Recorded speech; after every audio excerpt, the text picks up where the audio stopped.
Friends, welcome back. आज के इस वीडियो में करने वाले हैं क्लास 10th हिंदी गाला model question paper solution. Question paper 4 का सेक्शन सी आता है हमारे सामने, व्याकरण विभाग। इसके पहले वाले पार्ट में हम लोगों ने सेक्शन बी और सेक्शन ए कर लिया था, जिसमें गद्य विभाग और पद्य विभाग के सारे क्वेश्चन हम लोगों ने सॉल्व किए थे। अगर आपको उनमें कोई भी डाउट है तो हमें कमेंट कीजिए, हम आपको डाउट सॉल्व करके प्रोवाइड कर देंगे अलग सा एक वीडियो। और अगर आपको कोई भी सब्जेक्ट का अगर आपको सॉल्यूशन चाहिए तो हमें कमेंट कीजिए, हम आपको इसका सॉल्यूशन जल्द से जल्द प्रोवाइड करने की कोशिश करेंगे। विभाग सी, व्याकरण विभाग, क्वेश्चन नंबर 29। 4 दिनों की चांदनी फिर अंधेरी रात। आंसर है जीवन में सुख थोड़े दिनों के लिए या अल्पकाल के लिए ही होता है। क्वेश्चन नंबर 30, जिसमें आपको शब्द समूह के लिए एक शब्द लिखिए जिसका वर्णन न किया जा सके। आंसर है आपका अवर्णनीय। 30 नंबर का आंसर आएगा अवर्णनीय। 31 संधि को छोड़िए, ठीक है, संधि छोड़िए है 31 नंबर में। सदिच्छाएं, आंसर है सद प्लस इच्छाएं, सदिच्छाएं, ठीक है। 32 संधि जोड़िए, यथा प्लस उचित, आंसर आएगा आपका यथोचित। 32 नंबर में आंसर है यथोचित। 33 नंबर, मुहावरों का अर्थ देकर वाक्य में प्रयोग कीजिए। आग बबूला हो जाना, आंसर है बहुत गुस्सा आना। वाक्य है नौकर ने अत्यंत कीमती कांच के बर्तन तोड़ दिया तो सेठानी आग बबूला हो गई। आप अपनी मर्जी से भी दूसरा वाक्य प्रयोग कर सकते हो, आपकी मर्जी से, लेकिन आपको आग बबूला हो जाना ये जो शब्द है उसमें आपको उपयोग करना ही होगा। नेक्स्ट आता है विरोधी शब्द। 34 नंबर, अनुरोग, आंसर आएगा आपका विराग, अनुराग का आएगा विराग। 35 नंबर, सहृदयता, आंसर आएगा निर्दयता। 35 नंबर में आंसर है निर्दयता। नेक्स्ट आता है आपका पर्यायवाची शब्द। 36 दुलारा, आंसर है आपका लाडला। 37 मल्लाह, आंसर है आपका नाविक। 38 नंबर, भाववाचक संज्ञा लिखिए बहुत, आंसर है आपका बहुतायत। 39 मिलना, आंसर है आपका मिलावट। नेक्स्ट आता है विशेषण संज्ञा। क्वेश्चन नंबर 40 चिंतन, आंसर आएगा आपका चिंतित। संसार, आंसर आएगा आपका सांसारिक। कर्तुवाचक संज्ञा 42 नंबर विज्ञान, आंसर आएगा वैज्ञानिक। 43 डाका, आंसर आएगा डाकू। समास पहचानिए। रसखान, आंसर आएगा आपका तत्पुरुष समास। और पशु पक्षी पे आपका आंसर आएगा द्वंद्व समास, ठीक है। यहाँ पे आपका सेक्शन बी भी खत्म होता है, व्याकरण विभाग। नेक्स्ट आता है हमारे सामने विभाग डी, जिसमें है आपका लेखन विभाग। निम्नलिखित विषय में से किसी एक पर टिप्पणी लिखिए। क्वेश्चन नंबर 46, जिसमें आपको 2 टिप्पणी दी जाएगी, ठीक है, अथवा में उसमें से आपको कोई भी एक लिखना है और वो एक लिखने का आपका मार्क रहेगा 3। 46 नंबर सबसे पहला आता है पत्राचार। तो मनुष्य अपने भावों एवं विचारों को अभिव्यक्त करने के लिए भाषा का लिखित एवं मौखिक प्रयोग करता है। ये डाक विभाग की मदद से दूर सुदूर तक पहुंचाए जा सकते हैं। पत्र के 2 प्रकार होते हैं, अनौपचारिक और औपचारिक। निजी संबंधों में आत्मीयतापूर्ण ढंग से नाते, रिश्तेदार, स्नेही, स्वजनों और मित्रों को लिखे गए पत्र अनौपचारिक पत्र कहलाता है। इसी तरह सरकारी, प्रशासनिक एवं कार्यालयों को लिखे गए पत्र औपचारिक पत्र कहा जाता है। इस श्रेणी में आवेदन पत्र और शिकायती पत्र भी आते हैं। अथवा के बाद वाला क्वेश्चन है आपका ईमेल के बारे में। आंसर है आपका ईमेल का अर्थ है इलेक्ट्रॉनिक मेल।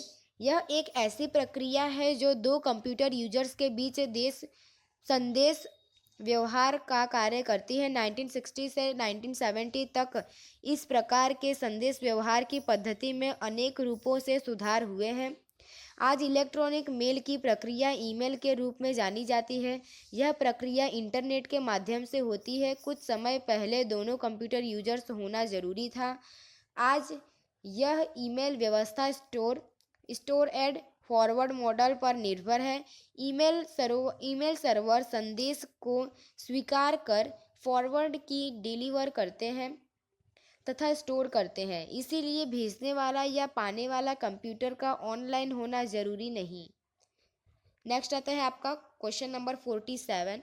यहाँ पे आपको निम्नलिखित परिच्छेद को पढ़कर नीचे दिए गए प्रश्नों के उत्तर एक एक वाक्य में लिखना है। यहाँ पे आपको पैराग्राफ दिया गया है, उसके नीचे आपको कुछ क्वेश्चंस दिए गए हैं, उसके आंसर है आपको इस पैराग्राफ में से ढूंढ के लिखना है। हम डायरेक्ट आंसर बता रहे हैं। क्वेश्चन नंबर 47, पहले वेतनभोगी कौन नहीं थे? आंसर है पहले गुरु वेतनभोगी नहीं थे। 48 नंबर, पहले शुल्क किसे नहीं देना पड़ता था? आंसर है पहले शिष्य को कोई शुल्क नहीं देना पड़ता था। शुल्क मतलब होता है फीस। 49 नंबर, आज के शिक्षण की जड़ कहाँ से आई है? आंसर है आज के शिक्षण की जड़ यूरोप से आई है। 50 नंबर, गुरु को पहले क्या समझा जाता था? आंसर है गुरु को पहले साक्षात परमेश्वर समझा जाता था। 51, शिष्य का विरोधी शब्द ढूंढकर बताइए। आंसर है आपका गुरु।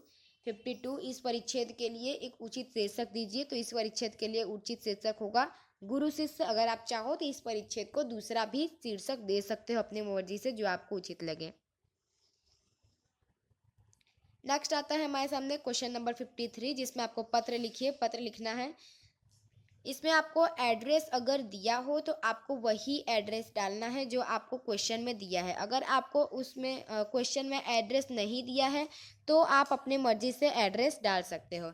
यहाँ पे आपको एड्रेस दिया है 18 सुभाष नगर सोसाइटी, शास्त्री मार्ग, अहमदाबाद से राधिका जोशी, राजकोट निवासिनी अपनी सहेली प्रांजल उपाध्याय को प्रतिबिंब सिंगल यूज प्लास्टिक का जानकारी देते हुए पत्र लिखती है। यहाँ पे क्वेश्चन को अच्छे से पढ़ना। यहाँ पे आपको दिया गया है, एड्रेस भी दिया गया है और कौन किसको पत्र लिख रहा है वो भी दिया गया है। यहाँ पे राधिका जोशी जो राधिका जोशी अहमदाबाद में रहती है और उसकी फ्रेंड प्रांजल उपाध्याय जो राजकोट में रहती है।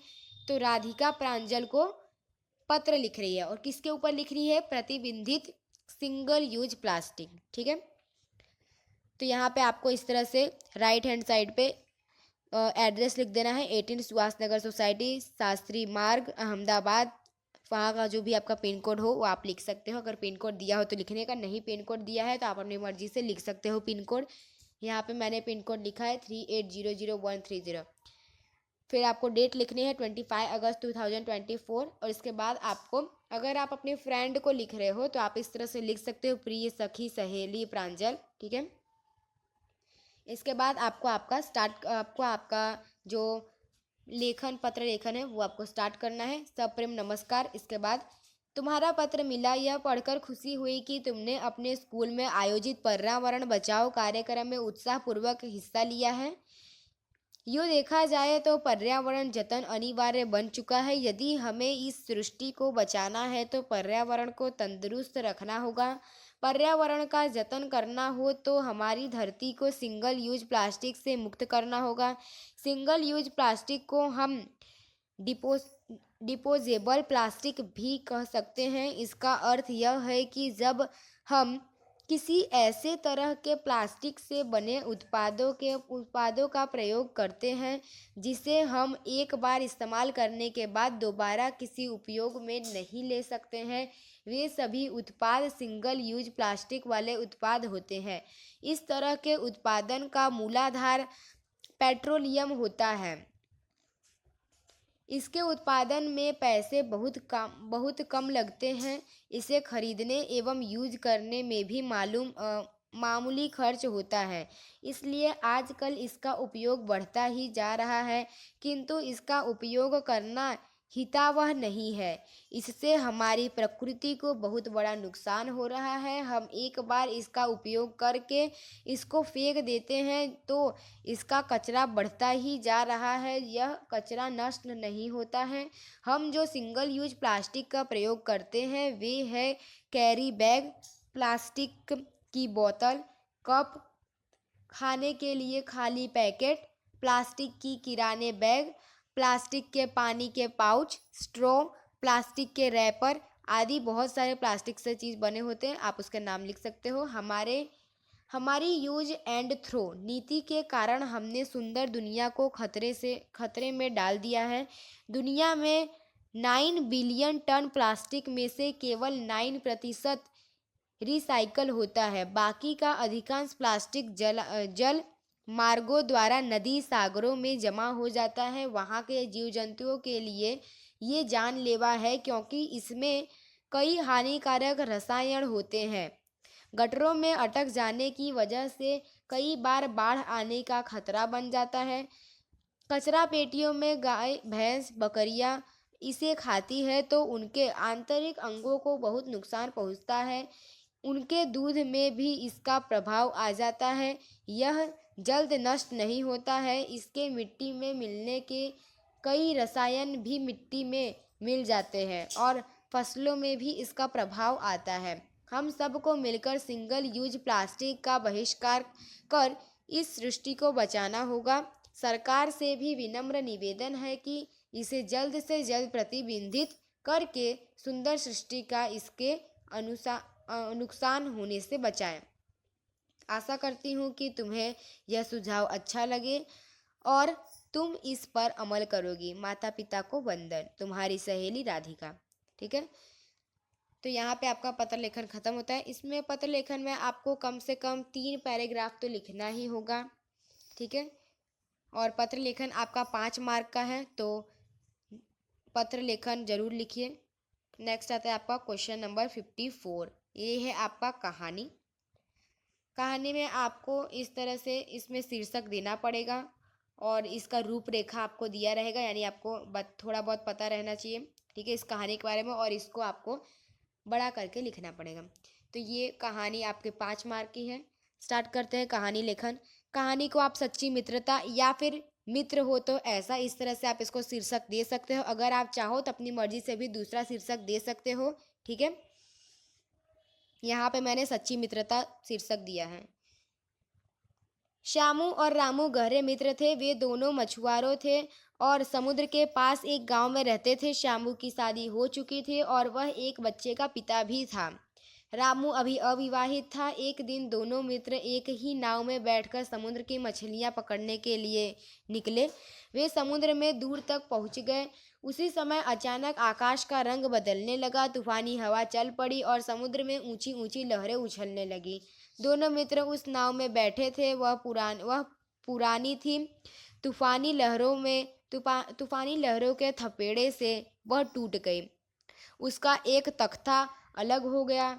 दोनों मित्र उस तख्ते पर बैठकर किनारे पहुंचने की कोशिश करने लगे, पर वह तख्ता मुश्किल से एक ही आदमी का भार संभाल सकता था। दोनों को लगा कि यदि वे इस तरह तख्ते पर रहेंगे तो दोनों ही डूब जाएंगे। इस हालत में रामू ने कहा, श्यामू, तुम इस तख्ते पर ही रहो, मैं इसे छोड़ रहा हूँ।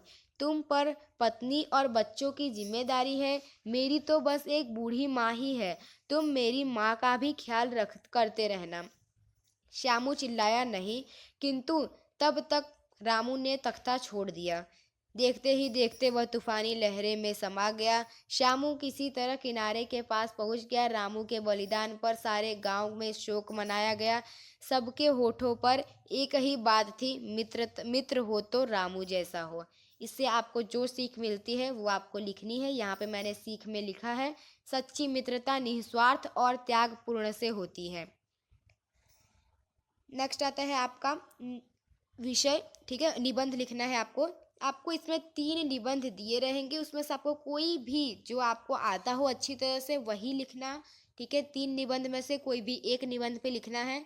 जो आपका निबंध 7 मार्क का है, ये तो आप कंपलसरी ही लिखना, क्योंकि ये निबंध सबसे ज़्यादा मार्क का है, 7 मार्क का है।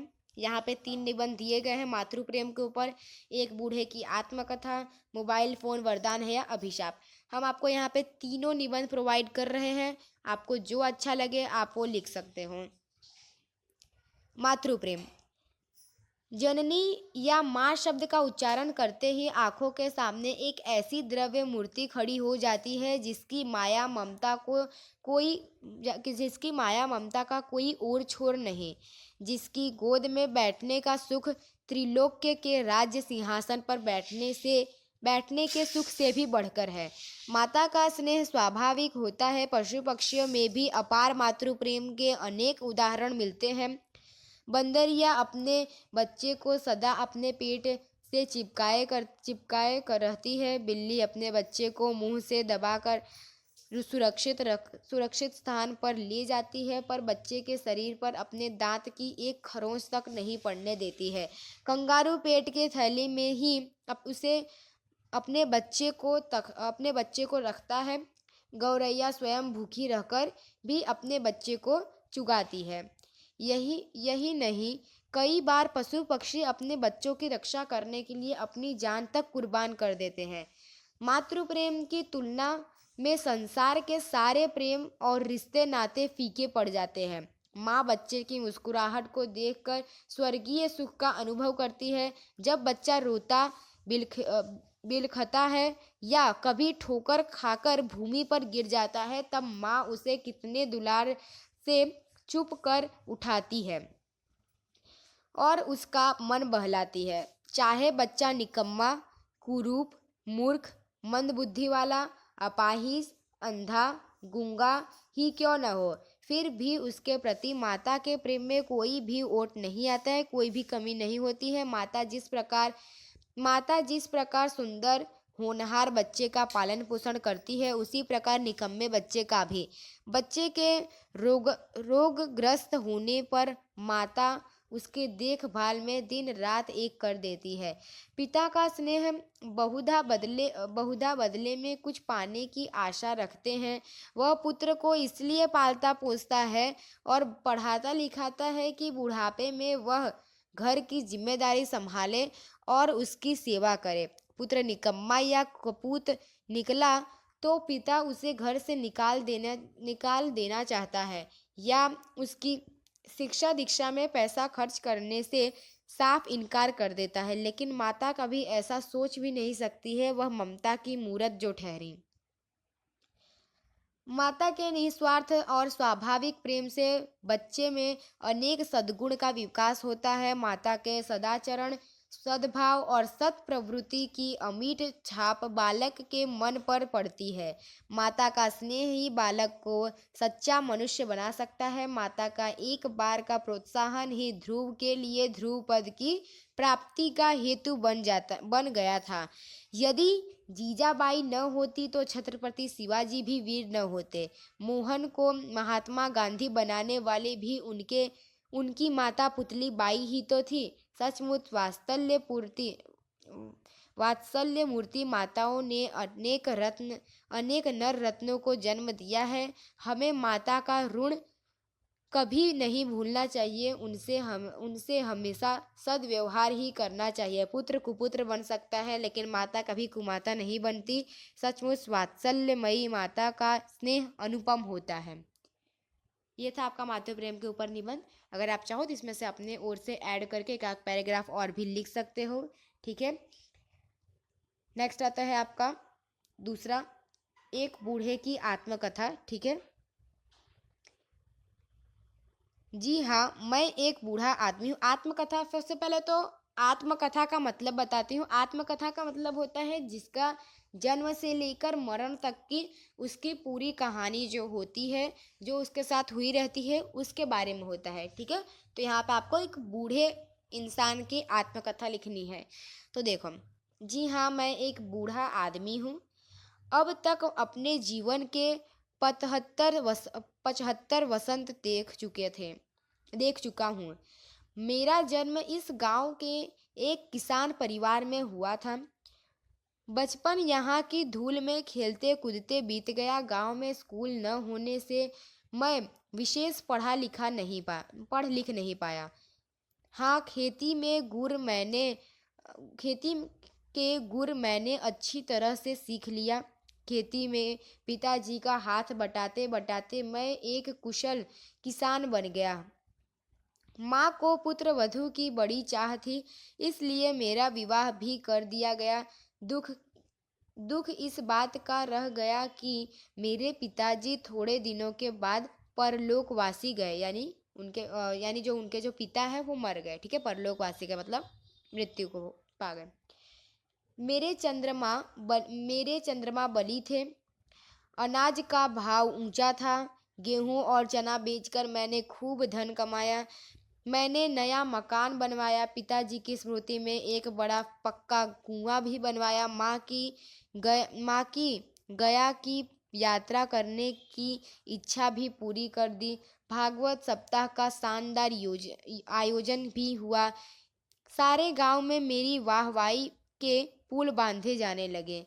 समय का पंछी अपने पंखों पर तेजी से उड़ता रहा। मेरे काले बालों पर सफ़ेद आने लगी, शरीर शिथिल होने लगा। मैंने अपनी सारी जिम्मेदारियां बेटे को सौंप दी। मेरी रुचि धर्म ध्यान में बढ़ गई। माँ की मृत्यु के बाद मैंने चारों धाम की यात्रा की। धीरे धीरे मुझे अपने बूढ़े का एहसास होने लगा। आंखों से कम दिखने लगा। सुनने की शक्ति भी जवाब देने लगी। मधुमेह तो था ही, अब दाया पैर लकवे का शिकार हो गया। पत्नी की अचानक मृत्यु ने तो मेरे जिंदगी ही शून्य कर दी थी। अब तो मैं घर के दरवाजे पर चारपाई पर पड़ा रहता हूँ। कहीं आना जाना भी संभव नहीं है। घर में किसी को मेरी परवाह ही नहीं है। अपनी दवाएं मंगाने के लिए बार बार याद दिलाना पड़ता है। मेरा चश्मा टूट गया है, उसे बनवाने के लिए किसी को फुर्सत नहीं है। अपने मन का कुछ खा पी भी नहीं सकता हूँ। जो और जैसा मिल गया उसमें ही संतोष करना पड़ता है। दुख इस बात का है कि मैंने जिन्हें अपनत्व का सरोवर दिया, उनसे मुझे उसकी 4 बूंद भी नहीं मिल पाती। अब आप ही बताइए, ऐसी असहाय स्थिति में मैं अगला वसंत देखने की कामना कैसे कर सकता हूँ। ये था आपका एक बूढ़े की आत्मकथा। ठीक है, अगर आप चाहो तो इसमें और भी ऐड कर सकते हो। ठीक है, आप अपनी तरह से बना के लिख सकते हो, कम से कम 1-2 पेज का। नेक्स्ट आता है आपका मोबाइल फ़ोन वरदान है या अभिशाप। आंसर है, आज का युग मोबाइल फ़ोन का युग है। मोबाइल फ़ोन में इंसान ने मानो दुनिया को अपनी मुट्ठी में कर लिया है। अमीर हो या गरीब, सबके पास अपनी अपनी हैसियत के हिसाब से मोबाइल होते ही हैं। आज के युग में सबसे उपयोगी है मोबाइल फ़ोन। मोबाइल फ़ोन छोटा सा चमत्कारिक यंत्र है जिसे आसानी से जेब में रखा जा सकता है। प्रत्येक सिक्के के 2 पहलू होते हैं, वैसे ही मोबाइल फ़ोन के भी 2 पहलू होते हैं।